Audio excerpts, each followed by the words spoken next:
ಪೃಥುರಾಜ ಸಾಕ್ಷಾತ್ ಭಗವಂತನ ಅವತಾರ ಅಲ್ಲ, ಪರಮಾತ್ಮನ ವಿಶೇಷವಾದ ಸನ್ನಿಧಾನವನ್ನು ಪಡೆದಂತಹ ಚಕ್ರವರ್ತಿ ಅವನು.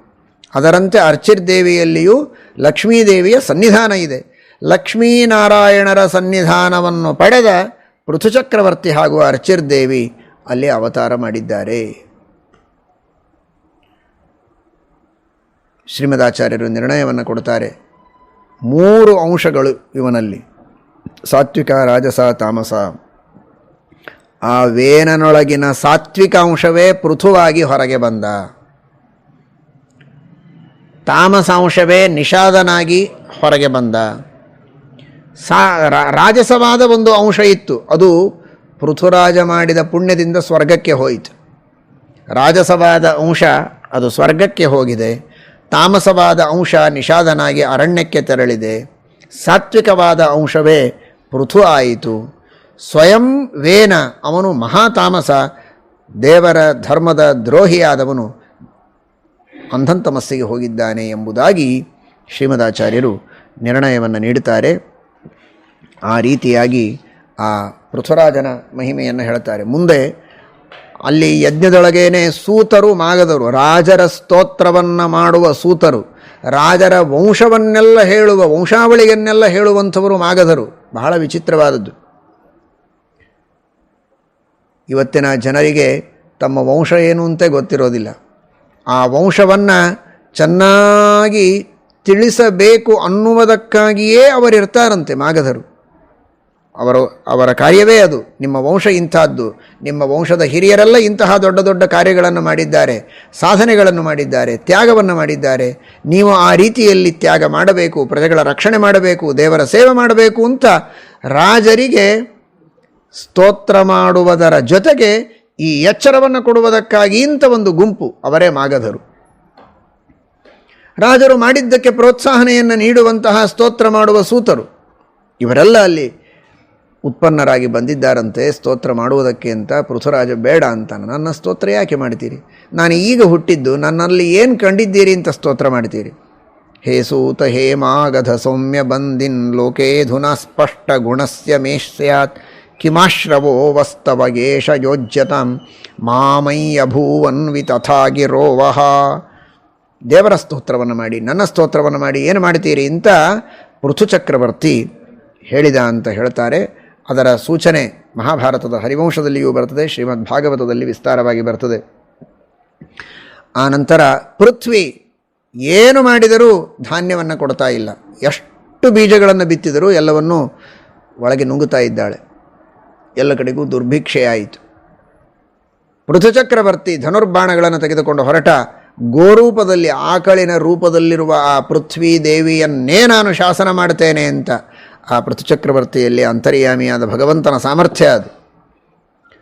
ಆ ಭಗವಂತನ ಅಧೀನಳಾದ ಆ ಪೃಥ್ವಿ ದೇವಿಯನ್ನು ತಾನು ದಮನ ಮಾಡಿ, ಅವಳನ್ನು ನಿಗ್ರಹ ಮಾಡಿ, ಸಮೃದ್ಧವಾದ ಧಾನ್ಯಗಳನ್ನು ಕೊಡುವಂತೆ, ಸುಭಿಕ್ಷೆಯನ್ನು ಕೊಡುವಂತೆ ನಾನು ಮಾಡ್ತೇನೆ ಅಂತ ಪೃಥುಚಕ್ರವರ್ತಿ ಹೊರಟಾಗ ಪೃಥ್ವಿ ಹೇಳ್ತಾಳೆ, ನಾನೊಂದು ಹೆಣ್ಣು, ನನ್ನನ್ನು ಈ ರೀತಿ ನೀನು ಸಂಹಾರ ಮಾಡುವುದು ಸರಿಯಲ್ಲ. ನಾನು ಯಾಕೆ ಧಾನ್ಯಗಳನ್ನು ಕೊಡ್ತಾ ಇಲ್ಲ, ಯಾಕೆ ಬೀಜಗಳನ್ನು ಮೇಲೆ ಬೆಳೀತಾ ಇಲ್ಲ, ನುಂಗುತ್ತಾ ಇದ್ದೇನೆ, ಅದನ್ನು ಕೇಳಬೇಕೋ ಬೇಡ ನೀನು? ಸುಮ್ಮನೆ ನನಗೆ ಶಿಕ್ಷೆ ಕೊಟ್ಟರೆ?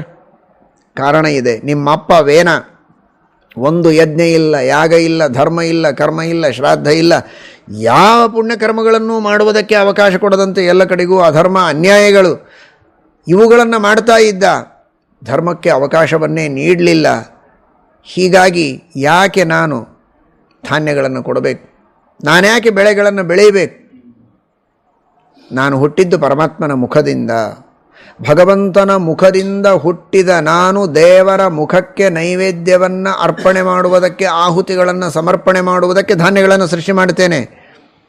ಅಗ್ನಿ ಹುಟ್ಟಿದ್ದು ದೇವರ ಮುಖದಿಂದ ಅನ್ನೋದಕ್ಕಾಗಿ ಅಗ್ನಿ ಬೇಯಿಸಿಕೊಡ್ತಾನೆ. ನಮ್ಮಿಬ್ಬರ ಕೆಲಸವೇ ಇದು. ಹೀಗಿರುವಾಗ ಆ ದೇವರ ಪೂಜೆ ಇಲ್ಲ, ಯಜ್ಞಯಾಗಗಳಿಲ್ಲ ಅಂತಾದರೆ ನಾವ್ಯಾಕೆ ಧಾನ್ಯಗಳನ್ನು ಸೃಷ್ಟಿ ಮಾಡಬೇಕು ಅನ್ನುವುದಕ್ಕಾಗಿ ನಾನು ದುರ್ಭಿಕ್ಷೆಯನ್ನು ಮಾಡಿದ್ದೆ. ಈಗ ನೀನು ಸಜ್ಜನ ಸಾತ್ವಿಕನಾದ ರಾಜ ಬಂದಿದ್ದಿ, ಬಹಳ ಸಂತೋಷ. ಪುನಃ ಎಲ್ಲ ಕಡೆಗೆ ಯಜ್ಞಯಾಗಾದಿಗಳು, ಧರ್ಮಗಳು ನಡೆಯುವಂತೆ ಮಾಡು. ಅತ್ಯಂತ ಧಾರ್ಮಿಕರಾದ, ಶ್ರೇಷ್ಠರಾದ, ಸಾತ್ವಿಕರಾದ, ಶುದ್ಧರಾದ ಜನರನ್ನು ನನ್ನ ಮುಂದೆ ತಂದು ನಿಲ್ಲಿಸು. ಅವರ ಮುಖವನ್ನು ನೋಡಿ ನಾನು ಹಾಲು ಕೊಡ್ತೇನೆ, ಹಾಲಿನ ರೂಪದಲ್ಲಿ ನಾನಾ ವಿಧವಾದ ನಿನಗೆ ಅಪೇಕ್ಷೆ ಇರುವ ಎಲ್ಲ ವಸ್ತುಗಳನ್ನು ಕೊಡ್ತೇನೆ ಅಂತ.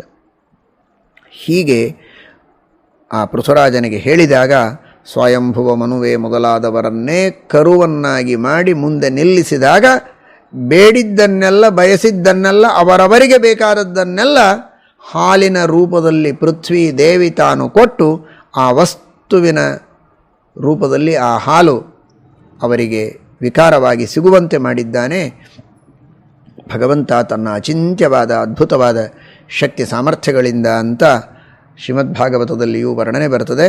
ಇದು ಆ ಪೃಥುಚಕ್ರವರ್ತಿಯ ಮಹಾಮಹಿಮೆ. ಇದೇ ಪೃಥುಚಕ್ರವರ್ತಿಯ ವಂಶದಲ್ಲಿ ಬರುವವರೇ ಪ್ರಾಚೀನ ಬರ್ಹಿ ಅಂತನ್ನುವ ರಾಜ. ಅವನ ಹೆಸರೇ ಪ್ರಾಚೀನ ಬರ್ಹಿ. ಪ್ರಾಚೀನ ಬರ್ಹಿ ಪೂರ್ವ ದಿಕ್ಕಿಗೆ ಅಗ್ರ ಮಾಡಿ ದರ್ಭಗಳನ್ನು ಹಾಸೋದು, ಯಜ್ಞ ಮಾಡೋದು. ಹೀಗೆ ಇಡೀ ಭೂಮಿಯೊಳಗೆ ಕಂಡಲ್ಲೆಲ್ಲ ದರ್ಭ ಹಾಸುವುದು, ಯಜ್ಞ ಮಾಡೋದು. ಅಷ್ಟು ಯಜ್ಞಗಳನ್ನು ಮಾಡುವುದರಲ್ಲಿ ಅವನಿಗೆ ಶ್ರದ್ಧೆ. ಅವನು ಆ ರೀತಿ ಯಜ್ಞ ಮಾಡುವುದನ್ನು ನೋಡಿ ಅವನಿಗೆ ಪ್ರಾಚೀನ ಬರ್ಹಿ ಅಂತ ಹೆಸರಿಟ್ಟರೋ, ಪ್ರಾಚೀನ ಬರ್ಹಿ ಅಂತ ಹೆಸರಿಟ್ಟದ್ದಕ್ಕೆ ಆ ರೀತಿ ಅವನು ಯಜ್ಞ ಮಾಡ್ತಾ ಇದ್ನೋ, ಅಂತೂ ಭಾರೀ ಯಜ್ಞಯಾಗಾದಿಗಳನ್ನು ಮಾಡುವಂತಹ ಶ್ರದ್ಧೆ ಅವನಿಗೆ. ನಾರದರು ಬಂದು ಅವನಿಗೆ ಪುರಂಜನೋಪಾಖ್ಯಾನವನ್ನು ಉಪದೇಶ ಮಾಡಿ, ಈ ರೀತಿ ಕೇವಲ ಸಕಾಮ ಕರ್ಮಗಳನ್ನು ಮಾಡ್ತಾ ಕಾಲವನ್ನು ಕಳೆಯಬೇಡ, ನಿಷ್ಕಾಮ ಕರ್ಮಗಳನ್ನು ಮಾಡು, ಜ್ಞಾನವನ್ನು ಸಂಪಾದನೆ ಮಾಡು. ಕೇವಲ ಕರ್ಮಗಳಿಂದ ಮೋಕ್ಷ ಇಲ್ಲ, ನಿಷ್ಕಾಮ ಕರ್ಮಗಳನ್ನು ಮಾಡಿ ಜ್ಞಾನವನ್ನು ಸಂಪಾದನೆ ಮಾಡಿ ಆ ಜ್ಞಾನದಿಂದ ಮೋಕ್ಷವನ್ನು ಪಡೆಯಬೇಕು. ಅದರೊಳಗೆ ನಿನಗೆ ಆಸಕ್ತಿ ಇರಲಿ ಅಂತ ಅವನಿಗೆ ಉಪದೇಶವನ್ನು ಮಾಡಿದ್ದಾರೆ. ಆ ಪ್ರಾಚೀನ ಬರ್ಹಿಯ ಮಕ್ಕಳು 10 ಜನ ಪ್ರಾಚೇತಸರು ಅಂತ. ಆ 10 ಜನ ಪ್ರಾಚೇತಸರು ಕೂಡ 10,000 ವರ್ಷಗಳವರೆಗೆ ಉಪ್ಪಿನ ಸಮುದ್ರದೊಳಗೆ ಮುಳುಗಿ ತಪಸ್ಸು ಮಾಡ್ತಾರೆ. ಅಂತಹ ಅದ್ಭುತವಾದ ತಪಸ್ಸನ್ನು ಮಾಡಿ ಪರಮಾತ್ಮನ ವಿಶೇಷವಾದ ಅನುಗ್ರಹವನ್ನು ಪಡೆಯುತ್ತಾರೆ. ದೇವರು ಪ್ರತ್ಯಕ್ಷನಾದರೆ 10,000 ವರ್ಷ ಅನ್ನ ಇಲ್ಲ, ಒಂದು ದಿನ ಏಕಾದಶಿಯ ಉಪವಾಸವನ್ನು ಮಾಡಿದರೆ ನಾವು ಬಹಳ ದೊಡ್ಡ ವ್ರತ ಮಾಡಿದಂತೆ ಆಯಿತು, ಭಾರೀ ಸಾಧನೆ, ನಮ್ಮ ಸಮಾನ ಯಾರಿಲ್ಲ ಅಂತ ತಿಳಿತಾರೆ. 10,000 ವರ್ಷ ಉಪವಾಸ ಮಾಡಿದ್ದಾರೆ. ಅನ್ನ ಇಲ್ಲ, ನೀರಿಲ್ಲ, ನೀರಿನೊಳಗೆ ಮುಳುಗಿ ಒಂದು 5 ನಿಮಿಷ ಇರಲಿಕ್ಕೆ ಆಗೋದಿಲ್ಲ. ಅಂಥದ್ದು 10,000 ವರ್ಷ ನೀರಿನೊಳಗೆ ಕುಳಿತು ತಪಸ್ಸು ಮಾಡಿದ್ದಾರೆ ಮಹಾನುಭಾವರು ಪ್ರಾಚೇತಸರು. ಅವರ ಯೋಗ್ಯತೆ ಎಷ್ಟು ದೊಡ್ಡದು ಅಂತ ಆಲೋಚನೆ ಮಾಡಿ. ಅಂತಹ ಮಹನೀಯರು. ಇಷ್ಟಾದರೆ ದೇವರು ಪ್ರತ್ಯಕ್ಷನಾಗೋದೇ ತಡ, ಪ್ರತ್ಯಕ್ಷ ಆಗೋದೇ ಬೇಡ. ಇನ್ನೂ ನಾವು ವ್ರತ ಶುರು ಮಾಡೋಕ್ಕಿಂತ ಮೊದಲೇನೆ ನಮಗೇನೇನು ಬೇಕು ಅನ್ನುವ ಲಿಸ್ಟ್ಗಳು ನಮ್ಮದು ರೆಡಿ ಇರ್ತದೆ. 10,000 ವರ್ಷ ತಪಸ್ಸು ಮಾಡಿ ದೇವರ ಎದುರಿಗೆ ಬಂದು ನಿಂತು ಬೇಡಿದ್ದನ್ನು ಕೊಡ್ತೇನೆ ಅಂತ ಹೇಳಿದರೆ ಏನೂ ಕೇಳಲಿಲ್ಲ ಇವರು. ನಿನ್ನ ಅನುಗ್ರಹ ಒಂದೇ ಸಾಕು ಅಂತ ಹೇಳಿದರು, ಕೈ ಮುಗಿದು ಬಿಟ್ರಷ್ಟೆ. ಯನ್ನಸ್ವಧೀತಂ ಗುರವಃ ಪ್ರಸಾದಿತಾಃ ಆರ್ಯಾ ಹ್ಯನಾಥೋಃ ಸುಹೃದಃ ಭ್ರಾತರಶ್ಚ. ನಾವೇನೇನು ಅಧ್ಯಯನ ಮಾಡಿದ್ದೇವೆ, ಹಿರಿಯರ ದೊಡ್ಡವರ ಸೇವೆಯನ್ನು ಮಾಡಿದ್ದೇವೆ, ಅನಾಥರಿಗೆ ಸೇವೆಯನ್ನು ಮಾಡಿದ್ದೇವೆ, ಉಪಕಾರವನ್ನು ಮಾಡಿದ್ದೇವೆ. ಅದೆಲ್ಲ ಪುಣ್ಯವನ್ನು ಸೇರಿ ಈಗ ಯನ್ನಸ್ಸುತಪ್ತಂ ತಪಯೇತದೀಶ ನಿರಂಧಸಾಂ ಕಾಲಮದಭ್ರಮಪ್ಸು ಸರ್ವಂ ತದೇತತ್ ಪುರುಷಸ್ಯ ಭುಮ್ನಃ ವೃಣೀಮಹೇತೆ ಪರಿತೋಷಣಾಯ. ಈಗ 10,000 ವರ್ಷಗಳವರೆಗೆ ಮಾಡಿದಂತಹ ತಪಸ್ಸು, ಹಿಂದೆ ನಾವು ಬ್ರಹ್ಮಚಾರಿಗಳಾಗಿ ಅಧ್ಯಯನ ಮಾಡಿದ್ದು, ಗುರುಗಳ ಸೇವೆ ಮಾಡಿದ್ದು, ತಂದೆಯ ಸೇವೆ ಮಾಡಿದ್ದು, ತಾಯಿಯ ಸೇವೆ ಮಾಡಿದ್ದು, ಅಣ್ಣ ತಮ್ಮಂದಿರ ಸೇವೆ ಮಾಡಿದ್ದು, ಅನಾಥರಿಗೆ ಉಪಕಾರ ಮಾಡಿದ್ದು, ಎಲ್ಲ ಜೀವರಾಶಿಗಳಲ್ಲಿಯೂ ಅಂತರ್ಯಾಮಿಯಾಗಿ ಪರಮಾತ್ಮ ಇದ್ದಾನೆ ಅಂತ ಯಾರನ್ನೂ ದ್ವೇಷ ಮಾಡದೆ, ಅಸೂಯೆ ಮಾಡದೆ, ಪ್ರೀತಿಯಿಂದ ಕಂಡದ್ದು. ಸರ್ವಾಣಿ ಭೂತಾನ್ಯ ಅನಸೂಯ ಇವ, ಗಮನದಲ್ಲಿಟ್ಟುಕೊಳ್ಳಿ. ದ್ವೇಷಾಸೂಯೆಗಳನ್ನು ಮಾಡದಂತೆ ಪ್ರೀತಿಯಿಂದ ಜನರನ್ನು ಕಾಣುವುದು ಒಂದು ದೊಡ್ಡದಾದ ಸೇವೆ, ದೊಡ್ಡದಾದ ತಪಸ್ಸು ಅಂತಾರೆ. ಈ ಎಲ್ಲ ಸಾಧನೆಗಳನ್ನು ಮಾಡಿದ್ದಕ್ಕೆ ಒಟ್ಟು ಸೇರಿ ನೀನೇನಾದರೂ ಫಲ ಕೊಡೋದಾದರೆ ಒಂದೇ ಒಂದು ನಿನ್ನ ಅನುಗ್ರಹ. ನೋಡಿ, ಒಂದೊಂದಕ್ಕೆ ಒಂದೊಂದನ್ನು ಕೇಳಲಿಲ್ಲ, ಒಂದೊಂದು ದಿನದ ತಪಸ್ಸಿಗೆ ಒಂದೊಂದಲ್ಲ, ಗುರುಗಳ ಸೇವೆಗೊಂದು, ತಂದೆಯ ಸೇವೆಗೊಂದು, ತಾಯಿಯ ಸೇವೆಗೊಂದು ಅಲ್ಲ, ಎಲ್ಲ ಸೇವೆಯಿಂದ ಬಂದ, ಎಲ್ಲ ಸಾಧನೆಯಿಂದ ಬಂದ ಪುಣ್ಯದ ಫಲ ಒಂದೇ ಒಂದು ಶ್ರೀಹರಿಯ ಪ್ರಸಾದ. ಕಿಮಲಭ್ಯಂ ಭಗವತಿ ಪ್ರಸನ್ನೇ ಶ್ರೀನಿಕೇತನೆ. ಸರ್ವೋತ್ತಮನಾದ ಪರಮಾತ್ಮನ ಪ್ರಸಾದ ಒಂದಾದರೆ ಇನ್ನೇನು ಬೇಕು, ಅಷ್ಟೇ ಸಾಕು ಅಂತ ಕೇಳಿದ ಮಹಾನುಭಾವರು ಈ ಪ್ರಾಚೇತಸರು.